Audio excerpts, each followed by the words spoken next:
ఇది వాస్తవం సార్. మరి మీ ఇష్టం. ఈ ఇండియా గవర్నమెంట్ కి ఒకే ఒక నమ్మకమైనది పోస్ట్ ఆఫీసు.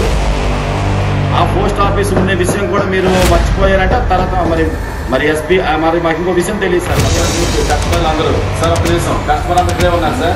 2 weeks లో లేదంటే ఇక్కడ మనం అందరూ ధర్నా చేయడానికి సిద్ధంగా ఉన్నారా సార్? మరి ఇంకోటి ఆప్షన్ లేదు సార్. మీకు మీ సొమ్ముకు మాది భద్రత, చిన్న మొత్తాల పొదుపు సంస్థ ఇచ్చే స్లోగన్ ఇది. ఏదైతే పోస్ట్ ఆఫీస్ ఉందో రికరింగ్ డిపాజిట్లకు సంబంధించి, ఫిక్స్డ్ డిపాజిట్లకు సంబంధించి ఒక నమ్మకమైన సంస్థగా పేరు పొందినటువంటి పోస్ట్ ఆఫీసులో మొన్న జరిగినటువంటి ఉదంతం అయితే కలకలం రేపిందనే చెప్పుకోవచ్చు. ఆ ఉదంతం ఇప్పటికీ కూడా ఖాతాదారుల మదుల్లో సందేహం రేకెత్తిస్తుందనే చెప్పాలి.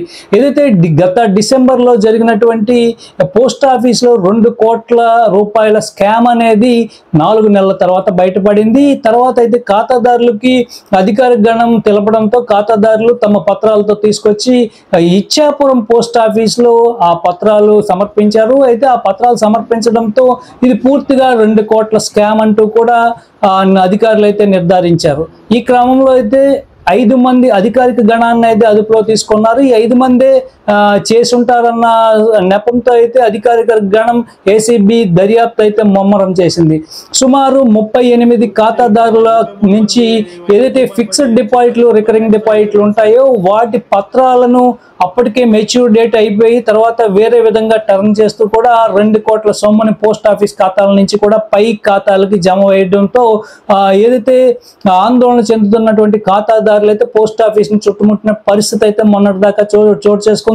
ఈ క్రమంలో ఏసీబీ అయితే దర్యాప్తు ముమ్మరం చేసింది. దర్యాప్తులో ఒక 5గురిని అధికారులని తీసుకెళ్లి దర్యాప్తులో భాగంగా ఇప్పటికీ కూడా దర్యాప్తు చేస్తున్నటువంటి పరిస్థితి. అయితే ఒక 2 నెలల్లో మీ ఖాతాలో అమౌంట్ జమ చేస్తామంటూ కూడా ఉన్నతాధికారులు చెప్పడంతో అయితే ఖాతాదారులు అయితే కొంత ఊపిరి పీల్చుకున్నారు. ఏదైతే టైం దాటిపోయిందో మళ్ళీ ఇప్పుడు ఇచ్చాపురం పోస్ట్ ఆఫీసులో అయితే మళ్ళీ ఆందోళన మొదలైనవి అనే చెప్పుకోవచ్చు.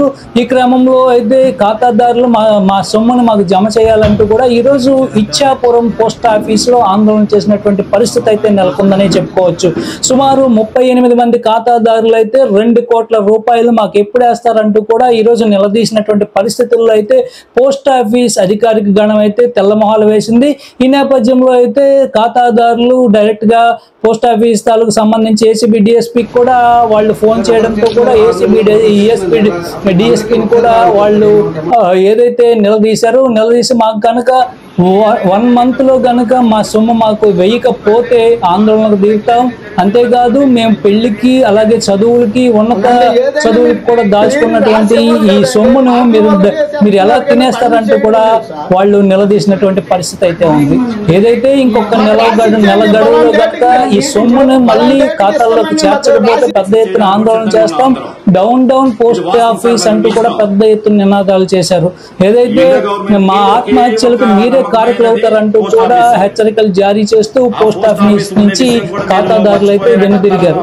ఏదైతే పోస్ట్ ఆఫీస్ మీద చాలా నమ్మకం అయితే ఉండేది, ఎప్పుడైతే ఇచ్చాపురంలో జరిగినటువంటి ఘటన చూస్తే టోటల్ గా రాష్ట్ర వ్యాప్తంగా కూడా పోస్ట్ ఆఫీస్ లో ఇటువంటి ఘటన జరగడం చాలా అమానవీయం అంటూ కూడా పెదవిస్తున్నారు ఖాతాదారులు. ఇప్పటికే పోస్ట్ ఆఫీస్ పైన ఏదైతే నమ్మకం సన్నగిల్లిందో ఇప్పటికైతే ఖాతాదారులకి తిరిగి అమౌంట్ చెల్లిస్తే గానీ ఆ సన్నగిల్లినటువంటి ఏదైతే నమ్మకం ఉందో మళ్ళీ అది తిరిగి పొందేందుకు ఆస్కారం ఉంటుంది.